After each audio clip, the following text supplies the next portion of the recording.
Habari za mpanzi. Hivi mpanzi alienda kupanda mbegu.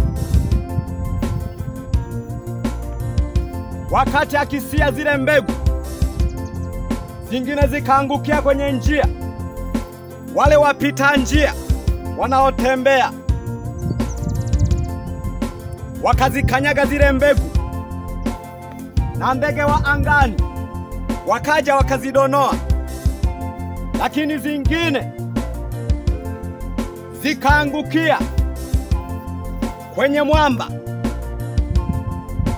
zikakoswa rutuba,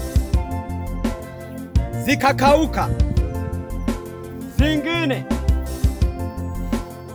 zikaangukia kwenye miiba, miiba ikang'omea ikazisonga.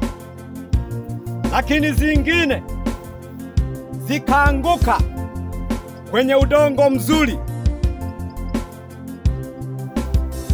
zikazaa 1 kwa 100.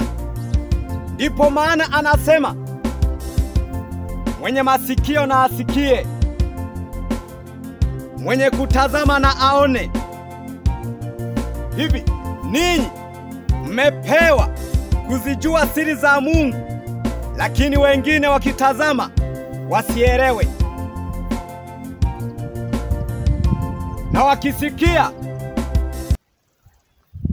wasijue lolote.